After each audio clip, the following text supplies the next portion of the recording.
Hikayat Putri Hijau. Cerita dari Provinsi Sumatera Utara. Provinsi Sumatera Utara merupakan salah satu provinsi di Indonesia yang terkenal dengan berbagai objek wisata. Salah satu tempat wisata yang sangat terkenal di Sumatera Utara adalah Danau Toba. Danau vulkanik ini mendatangkan jutaan pengunjung setiap tahunnya. Bukan hanya objek wisata, Sumatera Utara juga kaya akan cerita rakyat. Salah satu cerita rakyat yang masih diceritakan secara turun-temurun adalah Hikayat Putri Hijau, sebuah cerita yang konon terjadi pada masa Kesultanan Delhi. Hikayat Putri Hijau bermula dari Kesultanan Aceh yang terletak di sebelah utara Kesultanan Delhi. Ketika itu, Kesultanan Aceh memiliki armada angkatan laut yang sangat tangguh. Kekuatan militer Kesultanan Aceh merupakan salah satu yang terkuat di Nusantara. Sore itu, seperti biasanya, Sultan Aceh duduk beristirahat di taman istana. Meskipun disegani negara tetangganya, Sultan Aceh masih merasa belum lengkap menjadi pemimpin. Sultan Aceh masih belum menemukan sosok yang layak menjadi permaisurinya. Tiba-tiba saja Sultan Aceh melihat sebuah cahaya hijau di langit. Cahaya hijau itu berasal dari sebelah selatan. Sultan Aceh menyuruh prajuritnya untuk mencari tahu asal-muasal cahaya hijau itu. Dua prajurit kepercayaan Sultan Aceh itu segera menuju ke arah selatan melacak asal-muasal cahaya hijau.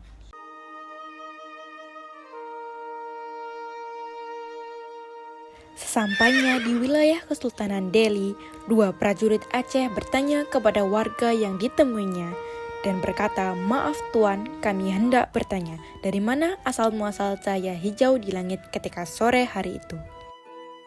Dan ternyata cahaya itu berasal dari Putri Hijau. Putri Hijau merupakan anak ketiga dari Kesultanan Delhi. Setelah mengetahui asal-muasal cahaya hijau itu, dua prajurit Aceh segera kembali ke istana dan melapor kepada Sultan. Lalu dua prajurit itu menyampaikan informasi yang telah didapatkan tadi melalui bertanya kepada seorang warga. Dan Sultan Aceh pun berkata sangat tegas, "Sepertinya aku sudah menemukan siapa yang akan menjadi permaisuriku," ucap Sultan Aceh. Meskipun belum pernah bertemu dengan Putri Hijau, namun Sultan Aceh merasa sudah yakin menjadikan Putri Sultan Delhi itu sebagai permaisuri. Rombongan besar kapal-kapal Sultan Aceh pun berangkat menuju ke Kesultanan Delhi. Tujuan rombongan itu adalah untuk melamar Putri Hijau. Sultan Delhi sendiri memiliki 3 orang anak, yaitu Mambang Yasid, Mambang Hayali, dan Putri Hijau. Hari itu mereka siap untuk menyambut kedatangan Sultan Aceh. Namun mereka belum tahu apa maksud kedatangan rombongan Sultan Aceh ke istana mereka. Ketika Sultan Aceh tiba, Sultan Delhi pun menyambut kedatangan Sultan Aceh dengan senang hati. Sungguh kehormatan besar, seorang sultan besar bersinggah ke istana kami, ucap Sultan Delhi. Sultan Delhi pun memperkenalkan 3 orang anaknya itu kepada Sultan Aceh. Sultan Aceh pun menjawab, "Sungguh saya mengucapkan terima kasih sebesar-besarnya untuk sambutan yang sangat-sangat ini. Saya sungguh merasa hormat berkesempatan menjadi seorang tamu di istana Kesultanan Delhi." Sementara itu Sultan Aceh pun membawa oleh-oleh dari Aceh. Sultan Delhi pun terkejut melihat emas sebanyak itu, karena Sultan Delhi belum pernah menerima emas sebanyak itu dari orang. Sultan Delhi pun bertanya, "Maaf Sultan Aceh, apa tujuan dari Sultan Aceh berkunjung ke istana kami?" Sultan Aceh sedikit gugup dan menjawab, "Maksud kedatangan saya ke sini adalah untuk mempererat hubungan Kesultanan Delhi dengan Kesultanan Aceh." Sultan Delhi pun kebingungan. Lalu Sultan Aceh pun menjelaskan secara jelas kedatangannya ke sini untuk menjadikan Putri Hijau sebagai permaisurinya. Sultan Delhi pun terkejut dan menjawab, "Ini sungguh kehormatan yang luar biasa. Anda meminang putri saya." Tetapi sebagai seorang ayah, Sultan Delhi pun menanyakannya kepada putrinya, "Putriku, kamu telah mendengar sendiri maksud kedatangan Sultan Aceh. Sekarang keputusannya ada di tanganmu. Ayah dan Sultan Aceh akan mendengar secara langsung apa jawabanmu." Putri Hijau pun meminta maaf kepada sang ayah karena Putri Hijau belum siap untuk menikah. Mendengar lamarannya ditolak, Sultan Aceh pun marah luar biasa karena merasa terhina.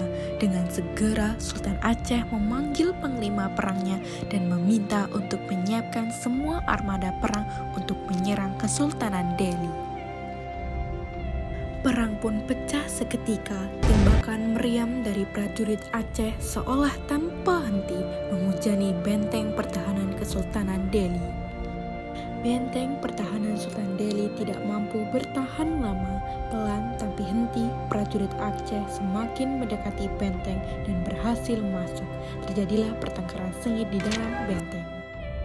Sementara itu, Sultan Delhi berbicara kepada anak-anaknya karena mereka tidak bisa bertahan lebih lama lagi dan memerintahkan putrinya untuk meminta dimasukkan ke dalam kotak kaca dan mintalah 9 butir telur ayam dan segenggam beras. Nanti dalam perjalanan di atas kapal, panggillah nama kakakmu, Mambang Yasid, dan melemparkan telur beserta beras itu ke dalam laut, ucap sang ayah. Setelah berpesan kepada putrinya, Sultan Delhi pun menghilang entah kemana, sedangkan Mambang Hayali memimpin prajurit Kesultanan Delhi bertahan menghadapi serbuan prajurit Aceh, sedangkan Mambang Yasid pergi menuju ke arah laut. Akhirnya Putri Hijau pun tertawan. Kakaknya Mambang Hayali tewas dalam pertempuran. Dan seperti pesan ayahnya, Putri Hijau meminta kotak kaca, 9 butir telur ayam, dan segenggam beras. Di Selat Malaka, dalam perjalanan menuju Aceh, tiba-tiba Putri Hijau keluar dari kotak kaca dan melemparkan telur ayam dan segenggam beras sambil berteriak mengucapkan Mambang Yasid 2 kali.